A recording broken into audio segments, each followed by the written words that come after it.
అనగనగా అగ్రహారం అనే ఊరిలో గంగయ్య కుటుంబం ఉండేది. గంగయ్యకు భార్య దేవి, కొడుకు బాలు ఉండేవారు. గంగయ్య చెరువులో చేపలు పట్టి వాటిని అమ్మి జీవనం సాగించేవాడు. ఏంటండి, వర్షాకాలం మొదలైనట్టుంది. ఇంక మన పరిస్థితి దిగజారుతుంది. వేటకు వెళ్లడం అవ్వదు. కాని ఇదే మన జీవనాధారం. వర్షాకాలం తగ్గే వరకు మనకి కొంచెం కష్టమే. నువ్వు చెప్పింది నిజమే. కాని ఏం చేస్తాము, ఈ వర్షాకాలం తగ్గే వరకు కొంచెం ఓపిక పట్టాల్సిందే. ఇంతలో అక్కడికి వచ్చిన బాలు, నాన్నా, నేను కూడా నీతో చేపల వేటకు వస్తాను. వద్దయ్యా, నాలాంటి బ్రతుకు నీకెందుకు?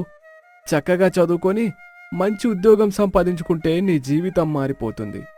అప్పుడు నాకన్నా నువ్వు ఇంకా ఎక్కువ డబ్బులు సంపాదిస్తావు. నిజమా నాన్నా? అయితే నేను చదువుకొని మంచి ఉద్యోగం సంపాదిస్తాను. అలానే జాలరి కుటుంబాల్ని కూడా ఆదుకుంటాను. ఆ ఆలోచన నీకెలా వచ్చిందిరా? ఏం లేదు నాన్నా, నీ కష్టాన్ని చూస్తున్నాను కదా. వేటకు వెళితే మనకు డబ్బులు, ఆ డబ్బులు ఉంటే కూడు. అదే వెళ్ళకపోతే మనల్ని ఎవరూ పట్టించుకోరు. మన కాళ్లల్లో బలమున్నంత వరకు వెళుతూనే ఉండాలి. అందుకే రేపు నేను పెద్దవాడయ్యాక మన జాలరి కుటుంబాల కష్టాల్ని కొంతవరకు తీరుస్తాను. చిన్నవాడివైనా ఎంత బాగా చెప్పావురా, నువ్వు నా బంగారం. సరేనన్నా, నేను బడికి వెళ్ళి వస్తాను. నీ కొడుకు బంగారమే, కాని వాడు బాగా చదవాలని మనకుంది. రోజురోజుకి ఖర్చులేమో పెరిగిపోతున్నాయి.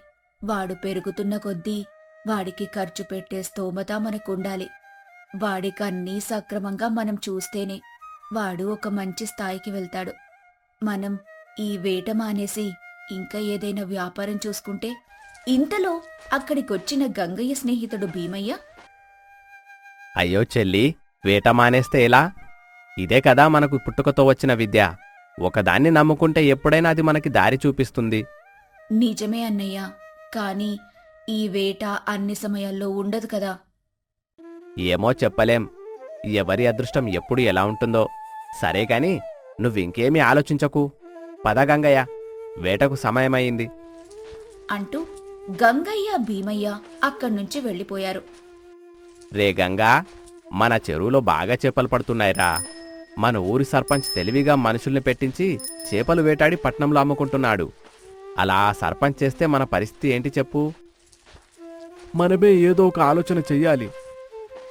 అలానే చెయ్యాలరా. ఈ సర్పంచ్ పని పట్టాలి. ఏమి లేని పేదవాళ్ల జీవితాలతో ఆడుకుంటున్నాడు. ఏదో ఒకటి చేసి బుద్ధి వచ్చేలా చెయ్యాలి. 2 రోజుల తర్వాత గంగయ్య భీమయ్యతో ఇలా అన్నాడు. నేను ఒకటి నిర్ణయించుకున్నాన్రా. నేను రాత్రి సమయంలో వేట చేస్తాను. అదేంట్రా? రాత్రి సమయంలో అయితే ఎవరూ ఉండరు. ఆ సమయంలో మనం వేట చేస్తే చాలా చేపలు వలలో పడవచ్చు. అది కూడా మంచి ఆలోచనేరా. సరే, ఈరోజు నుండే మనమిద్దరం వెళ్దాం. అలా రాత్రి గంగయ్య భీమయ్య ఇద్దరు చెరువు వద్దకు వెళ్తారు. చెరువు దగ్గర ఏవో మాటలు వినిపిస్తాయి. ఆ మాటల శబ్దం విన్న గంగయ్య భీమయ్య ఒక చెట్టు చాటున నించొని చూస్తారు. ఈ సమయంలో ఇక్కడేం మాటలు?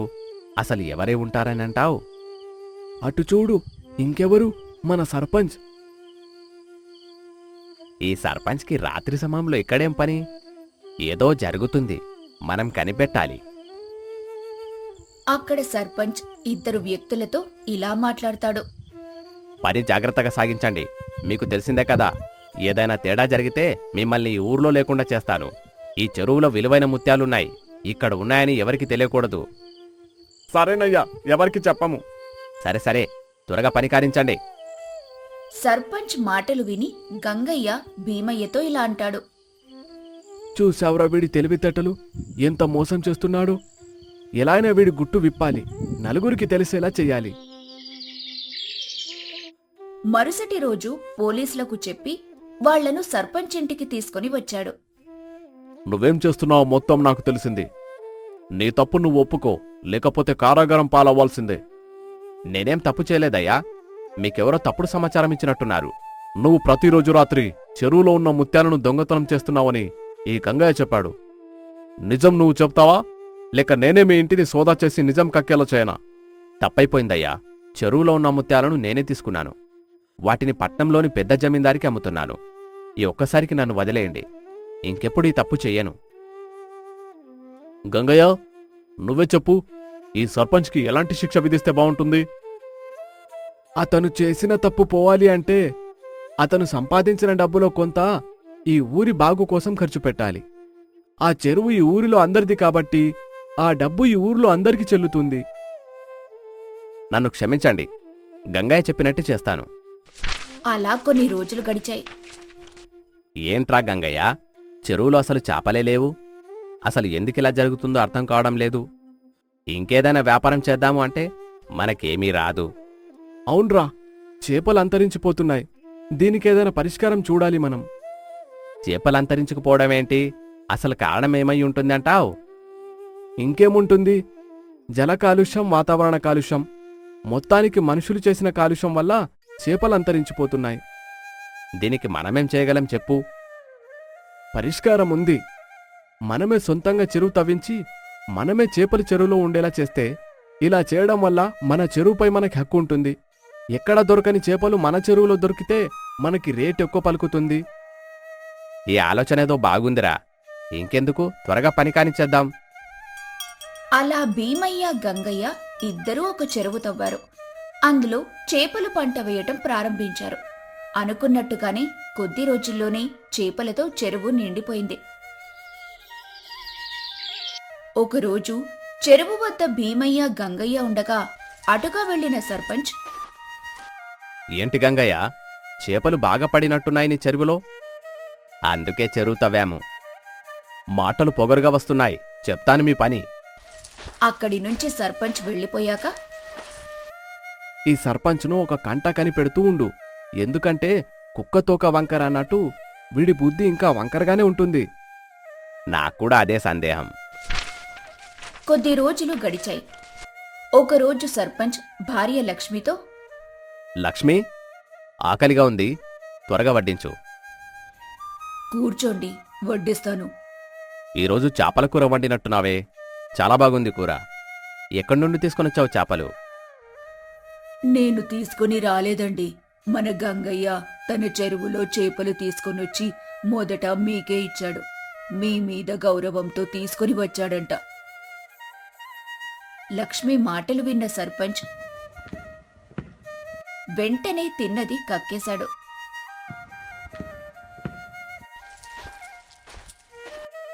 ఏమైందండి అలా కక్కేస్తున్నారు? చెప్పండి సర్పంచ్ గారు, ఏమైంది? మీరు కలిపిన రసాయనాలు తిన్న చేపలు మీకు వడ్డించేసరికి మీ ప్రాణం మీద ఆశ పుట్టిందా? అందరివి ప్రాణాలే కదా, ఇంకా మీరు మారరా? అసలు ఏమైంది గంగయ్య, వివరంగా చెప్పు. మొన్న ఈ మధ్యన సర్పంచ్ ప్రవర్తన చూసి అతనేం చేస్తున్నాడు అని నేను భీమయ్య ఇద్దరము ఒక కంట కని పెట్టుకుని ఉన్నాము. 2 రోజుల క్రితం ఈ సర్పంచ్ గారు ఒక పురుగుల మందు కొన్నారు. దాన్ని నా చెరువులో వేయడం మేం చూశాం కాబట్టి సరిపోయింది. ఆ పురుగుల మందుని మార్చేసి వేరే సీసా పెట్టాము. ఈ సర్పంచ్ గారికి అది తెలియక దాన్ని నీటిలో కలిపారు. ఇలా చేయడం వెనుక కారణం నా చెరువులో ఉన్న చేపలన్నీ చచ్చిపోవాలి అని. మేము తెలివిగా ఆలోచించడం వల్ల మాకు ఎలాంటి నష్టం రాలేదు. ఏంటండి మీరు చేసింది? గంగయ్య మీ పరువు తీయాలనుకుంటే రచ్చబండ దగ్గర కాని అతను అలా చెయ్యలేదు. సర్పంచ్ స్థానంలో ఉన్న మీరు పెద్దరికంగా ఆలోచించాలి కాని మీ స్థానంలో ఆ గంగయ్య ఆలోచించాడు. ఇకనైనా బుద్ధి తెచ్చుకోండి. ఇలాంటి పొరపాటు ఇంకోసారి చెయ్యకుండా. నన్ను క్షమించు గంగయ్య, ఇంకెప్పుడు అలా చెయ్యను. నాకు మంచి బుద్ధి చెప్పావు. నీతి. జీవితంలో అదృష్టమంటే మనకు తెలియకుండా మన జీవితంలో ఏవో అద్భుతాలు జరుగుతున్నాయని కాదు, మనం ఎంత తెలివిగా ఆలోచించామన్నది ముఖ్యం. తెలివిగా ఆలోచిస్తే అన్నీ మంచే జరుగుతాయి. అనగనగా శ్రీకృష్ణాపురం అనే అందమైన పల్లెటూరు ఉండేది. ఆ ఊరిలో సీతారత్నం, రామచంద్రయ్య దంపతులు నివసించేవారు. రామచంద్రయ్యకు వీరయ్య అనే ఓ మిత్రుడు ఉండేవాడు. ఒకనాడు రామచంద్ర తన పొలంలో పనిచేస్తూ ఉండగా వీరయ్య అక్కడికి వచ్చి ఇలా అంటాడు. రే రామా, ఈ పొలంలో ఇంకా ఎన్నాళ్ళు ఇలా కష్టపడుతూ ఉంటావురా? చిన్నప్పటి నుండి చూస్తున్నాను. నువ్వు పడ్డ కష్టమే కనిపిస్తుంది కానీ ఈ మెట్ట భూమిలో పండే పంట మాత్రం కనిపించట్లేదు. ఏం చేస్తాంరా వీరయ్య, మా నాన్న మా మేనత్త గారి పెళ్లి చేయడానికని ఉన్న భూమిని అంతా అమ్మేశారు. నేను ఈ కాస్త మెట్ట భూమిలో సాగు చేయకపోతే ఏం తిని బ్రతుకుతాం? ఎంచక్క నాలా వ్యాపారం చేసుకోవచ్చుగా. లేదంటే నీ పిల్లలు పట్నంలో బాగానే సంపాదిస్తున్నారు కదా, వారి దగ్గరికి వెళ్ళి హాయిగా బ్రతకొచ్చుగా. ఈ వయసులో ఈ కష్టం ఎందుకురా? రైతులంతా నీలా ఆలోచిస్తే రేపొద్దున మనం తినడానికి తిండి దొరకదురా. ఇక పిల్లల సంగతి అంటావా? నాకు జబ్బు చేస్తే మందుల ఖర్చుకు డబ్బులు అడిగినా సరే ముఖం చాటేస్తారు వాళ్ళు. వాళ్ళపై ఆధారపడడం కంటే చావడం నయం. రామచంద్రయ్య పరిస్థితి చూసి జాలిపడ్డ వీరయ్య బాధపడుతూ ఆ భగవంతుడే తన మిత్రుడి పరిస్థితి మార్చాలనుకుంటూ అక్కడి నుంచి వెళ్ళిపోతాడు. రామచంద్రయ్య చెరువు నుండి నీళ్లు మోసుకుంటూ వచ్చి తన పొలాన్ని తడిపి తిరిగి ఇంటికి బయలుదేరతాడు. తీరా అతను ఇంటికి వెళ్లేసరికి సీతమ్మ వాళ్ళన్నయ్య రాజయ్య అక్కడికొస్తాడు. ఏంటి బావా, ఎలా ఉన్నావు? ఏం చెప్పమంటావు బావా, నీలాంటి పరిస్థితే నాది. చెప్పుకోవడానికి నలుగురు పిల్లలు ఉన్నా ఒక్కళ్ళు ఆదరించరు. ఇక మన బతుకు బండి సాధించడానికి మనం పడే కష్టాలు ఏం చెప్పుకుంటాం? పోనీలే అన్నయ్య, బాధపడకు. మనం కాకపోయినా మన పిల్లలైనా హాయిగా ఉన్నందుకు ఆనందపడాలి. అది నిజమేలే. అన్నట్టు ఇక్కడికి కొంచెం దూరంలో ఉండే రంగయ్యపాలెం అనే ఊరిలో చేపల వర్షం కురుస్తుందంట. ఏమిటి, చేపల వర్షమా? బావా, ఇలాంటివి నువ్వు నమ్ముతావని నేను అస్సలు అనుకోలేదు. పనికి మాలిన వాళ్ళు పుట్టించే పుకార్లివి. ఎక్కడైనా చేపల వర్షం కురుస్తుందా? నాతో నా మిత్రుడు ఈ విషయం చెప్పినప్పుడు నేను అచ్చు నీలాగే అన్నాను బావా. కానీ మా ఊరిలో చాలామంది అక్కడికి వెళ్ళి చేపలు తెచ్చుకోవడం చూశాకనే నేను ఆ మాట నమ్మడం ప్రారంభించాను. అయితే నిజంగానే చేపల వర్షం కురుస్తుంది అంటావు? అయ్యో, నా మాటలను నువ్వు ఇంకా నమ్మడం లేదా? వాళ్ళిలా మాట్లాడుతూ ఉండగా అక్కడికి వీరయ్య వస్తాడు. ఒరేయ్ రామా, పక్క ఊరిలో చేపల వర్షం కురుస్తుందిరా. కొన్ని చేపలు దొరికినాయి నాకు. నీకు కూడా కొన్ని తీసుకొచ్చానులే. ఇదేం విచిత్రం, ఎక్కడైనా చేపల వర్షం కురుస్తుందా? నేను చెప్తే విన్నారు కాదు, అదిగో వీరయ్య గారు కూడా చెబుతున్నారుగా. ఇప్పటికైనా నమ్మండి. సరే చెల్లెమ్మ, ఉంటాను. బావగారు, నేను కూడా త్వరగా ఆ పల్లెటూరుకు పోయి కొన్ని చేపలు పట్టుకుని వస్తాను. కలికాలం సీత, చేపల వర్షం కూడా భూమిపై కురుస్తుంది. సర్లే, మనం వెళ్లాల్సిన పని లేకుండా వీరయ్య మన కోసం కొన్ని చేపలు తెచ్చిపెట్టాడు. వాటిని పులుసు పెట్టు. ఆ మరునాటి ఉదయం పొలంకి బయలుదేరిన రామచంద్రయ్యకు వీరయ్య కనిపిస్తాడు. ఒరే వీరయ్య, నిన్న నువ్వు తీసుకొచ్చిన చేపలు పులుసు వండుకున్నాంరా. అద్భుతంగా ఉంది దాని రుచి. మరేమనుకుంటున్నావు, చేపలా మజాకా? ముందు ఈ చేపల విషయం విన్నప్పుడు నాకు నవ్వొచ్చింది. ఆ తర్వాత ఒక్కొక్కరుగా మన ఊరిలో చేపలు తెచ్చుకోవడం చూసి ఆశ్చర్యంతో నేను వెంటనే పక్క ఊరు బయలుదేరాను. తీరా చూసేసరికి అక్కడ నిజంగానే చేపల వర్షం కురుస్తుంది. అసలు ఈ వర్షానికి కారణమేంటని అక్కడ ఓ పెద్దాయన్ని అడిగితే ఆయన చెప్పారు, రంగయ్యపాలెంలో రంగనాథస్వామి గుడి లేదు, ఆ గుడిలో ఎక్కడి నుండో ఒక సాధువు వచ్చి ప్రతిరోజూ తపస్సు చేసుకుంటున్నారంట. అవునవును, గతేడాది నేను ఇంకా మీ చెల్లి రంగనాథస్వామిని దర్శించుకోవడానికి వెళ్ళినప్పుడు అక్కడొక సాధువు కనిపించారు. మీ చెల్లెమ్మ మాకోసం తీసుకొచ్చిన భోజనంలో కొంత ఆ సాధువుకి భిక్ష వేసింది. ఈ భిక్ష వందింతలై మిమ్మల్ని చేరుగాక అని మమ్మల్ని దీవించారు. అవునా? నాకే విషయం చెప్పనేలేదేంట్రా? ఆ స్వామీజీ ఇచ్చిన వరం ఎప్పటికీ పొల్లుపోదు. ఒక చేపలు పట్టేవాడు ఈ సాధు సజ్జనుడికి సహాయం చేద్దామనుకుని కొన్ని కలువ పూలను కోసిచ్చాడంట. ఆ పూలతో ఆ సాధువుగారు పూజ చేసుకుని నీ మనసులో కోరిక తీరుతుందిలే అనుకుని వెళ్ళిపోయారంట. ఆ క్షణానికి ఆ చేపలవాడు చేపలు దొరక్క చేపల వర్షం కురిస్తే బాగున్ను అనుకున్నాడంట. అంతే, నిజంగానే చేపల వర్షం కురవడం మొదలుపెట్టింది. ఇలాంటి వరాలెవరి విషయంలో అయినా ఫలిస్తాయేమో గాని నాలాంటి దరిద్రుల విషయం మాత్రం ఫలించవురా. మీ చెల్లెమ్మ పెట్టిన పట్టెడు మెతుకులు వందింతలై మమ్మల్ని చేరాయా చెప్పు? సరిగ్గా పంటలు పండక ఓ పూట పొస్తుంటూ ఒక పూటనే భోంచేస్తున్నాం. చూస్తూ ఉండురా, ఏదో ఒక రోజు నీకు కూడా మంచి రోజులు వస్తాయి. కాని దేనికైనా సరైన సమయం రావాలి అంతే. అలా చెప్పి అక్కడి నుంచి వెళ్ళిపోతాడు వీరయ్య. ఆయుడు కూడా సరిగ్గా పంటలు పండక తినడానికి తిండైనా లేక అనారోగ్యంతో కృషించిపోతాడు రామచంద్రయ్య. ఏమండి, మనం 3 పూటలా భోంచేసి 2 ఏళ్లవుతుందండి. పెరట్లో పండే కూరగాయలను ఉడకబెట్టుకుని తింటూ కాలం గడిపేస్తున్నాం. సరైన భోజనం తినక మీ ఆరోగ్యం పూర్తిగా దెబ్బతింది. ఇక మీరు వ్యవసాయం చెయ్యలేరు. నా మాట వినండి. మన భూమిలో ఏదైనా వ్యాపారం పెట్టుకుందాం. లేదంటే దాన్ని ఎవరికైనా అమ్మేద్దాం. వ్యాపారం చేయడం నాకు చిన్నప్పటి నుండి తెలియదు. ఇప్పటికిప్పుడు వ్యాపారం చేయమంటే నా వల్ల ఏ పని కాదు. పోనీ ఆ భూమిని అమ్మేద్దామంటే తరతరాలుగా వస్తున్న భూమి. దానిని అమ్మేయాలంటే నాకు మనసు రావడం లేదు. నువ్వు కూడా నాకు సహాయంగా వస్తే మెల్లగా భూమిని దున్ని ఏవైనా విత్తనాలు వేద్దాం. సరే, పదండి, నేను కూడా వస్తాను. ఇలా అనుకుంటూ ఆ వృద్ధ దంపతులు తమ మెట్ట పొలానికి వెళ్లి దున్నటం ప్రారంభిస్తారు. ఇంతలో, ఏమండి, ఇదేంటి ఇలా ఉంది? ఏదో పెద్ద బండరాయి అయి ఉంటుంది. దానిని విడిచిపెట్టి పక్కనే తవ్వడం ప్రారంభించు. లేదండి, ఇదేదో బంగారు రంగులో మెరిసే బిందెలా కనిపిస్తుంది.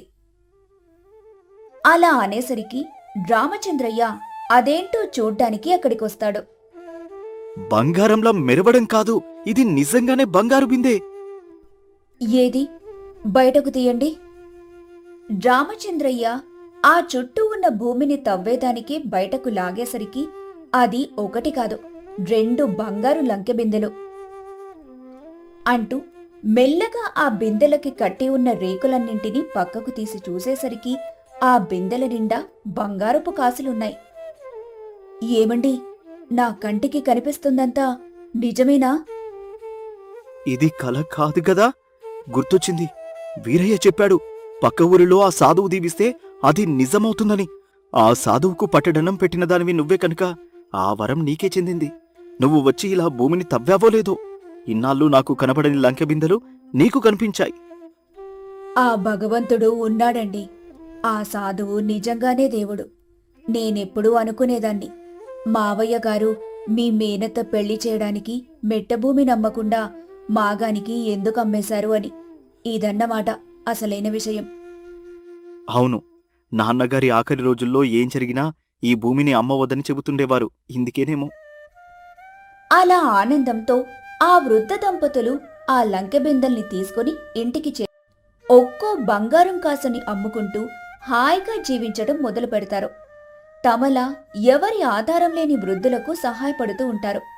ఇంతలో ఈ విషయం తెలుసుకున్న రామచంద్రయ్య కొడుకులు అక్కడికి చిన్నవాడిని పంపించి కొన్ని కాసులను తీసుకొని రమ్మంటారు. నాన్నగారు, అమ్మా, మీ ఇద్దరూ ఎలా ఉన్నారు? ఎన్నాళ్ళయిందో మిమ్మల్ని చూసి. నీ చేతి వంట తినాలనిపించి ఇలా వచ్చానమ్మా. అవునా నాన్న, నీకిష్టమైన చేపల కూర చేసి పెడతాను. పక్క ఊరిలో చేపల వర్షం కురుస్తుంది. అక్కడి నుండి కొన్ని చేపలు తీసుకొని రండి. తప్పకుండా తీసుకుని వస్తాను. కానీ చిన్నా, నిజంగానే చేపల కూర తిని బయలుదేరుతావా నువ్వు? ఆ మాటలను విన్న చిన్న కాస్త తడబడతాడు. అదేంటి నాన్నగారు, ఎప్పుడూ మమ్మల్ని ఎంతో ప్రేమగా పిలిచేవారు. ఇప్పుడేంటి ఎప్పుడు వెళ్ళిపోతాను అని ఆరా తీస్తున్నారు? మరేం లేదురా, నీకు తెలియందేం కాదు. నేను ప్రతి నెలా మీ నలుగురికి ఉత్తరాలు రాస్తూ ఉంటాను. రమ్మని ఎంతగా బ్రతిమిలాడినా ఎప్పుడు ఒకరు కూడా రారు. కాని క్రితం నెల ఉత్తరం రాసేటప్పుడు మాకు దొరికిన లంకె బిందెల సంగతి అందులో రాశాను. దానిపై ఆశతో నువ్విక్కడికి వచ్చావేమో అని నా అనుమానం. ముందే చెప్తున్నా, ఆ లంకె బిందెల్లో ఒక్క కాసు కూడా మీ ఎవరి సొంతం కాదు. ఆ మాటలు విన్న చిన్నాకు చాలా కోపం వస్తుంది. అదెలా కుదురుతుంది? మీకు సంబంధించిన ప్రతి రూపాయిలో మాకు కూడా వాటా ఉంటుంది. అయినా ఆ 2 లంకె బిందెల బంగారపు కాసులు మీ ఇద్దరూ ఏం చేస్తారు? అయినా ఈ పల్లెటూరులో మీకేం ఖర్చుంటుంది? పైగా ముసలి ప్రాణాలు. ఇవాళ కాకపోతే రేపు గట్టెక్కేయాల్సిందే కదా. అదేదో ఆ కాసులను మాకిప్పుడు ఇస్తే మా వ్యాపారాలు మేము అభివృద్ధి చేసుకుంటాం. చూసావా సీతమ్మ, నీ పిల్లల అసలు స్వరూపం? ఆ లంకె బిందెల్లో ఒక్క కాసు కూడా మీ ఎవరికి దక్కదు. మీ నాన్నగారు చెమటూర్చి డబ్బు సంపాదించి మిమ్మల్ని మంచిగా చదివించారు. తినడానికి తిండి లేని రోజున మేము పస్తులుండి మీకు ఆహారం పెట్టేవాళ్లం. అలాంటిది మమ్మల్ని దిక్కు మొక్కు లేని వాళ్ళని చేసి మీ బ్రతుకులు మీరు హాయిగా బ్రతుకుతున్నారుగా. మీరే కాదు, ఎంతోమంది మీలాగే చేస్తూ వృద్ధ తల్లిదండ్రులను ఇలా గాలికి వదిలేస్తున్నారు. కాని ఏ దేవుడో కరుణించి మా చేతుల్లో 2 రాళ్లాడేసరికి వాటిని కూడా లాక్కోవాలని ప్రయత్నించే మీలాంటి వాళ్లకు పుట్టే పిల్లలు మీకంటే మరింత రాక్షసులుగా మారిపోతారు. ఆ లంకె బిందెల్లో ఉండే కాసులన్నీ దిక్కుముక్కు లేక బిక్కుబిక్కుమంటూ బ్రతికే మాలాంటి వారికే చెందాలని మా ఊరి వారమంతా తీర్మానించుకున్నాం. ఆ లంకె బిందెల్లో కాసులపై మీకే కాదు, మాకు కూడా ఎటువంటి హక్కు లేదు. ఓరే చిన్నోడా, మీ మానాన మీరు పట్నంలో హాయిగా బ్రతుకుతున్నప్పుడు మేము మిమ్మల్ని ఇబ్బంది పెట్టదలుచుకోలేదు. ఇప్పుడు మమ్మల్ని ఇలా హాయిగా బ్రతకనియండిరా. తన తల్లిదండ్రులు అలా చెప్పేసరికి చిన్న మనసు కరిగిపోతుంది. తను అతని అన్నలు చేస్తున్న తప్పులు తెలిసి వస్తాయి. ఇక వాళ్లను ఇబ్బంది పెట్టడం ఇష్టం లేని చిన్న పట్నానికి బయలుదేరతాడు. జరిగిన విషయాన్ని తన అన్నలకు చెబుతాడు. ఆ తర్వాత ప్రతి నెల తమ పిల్లలంతా వచ్చి రామచంద్రయ్య సీతమ్మ దంపతులను చూసుకుని వెళుతూ ఉండేవారు.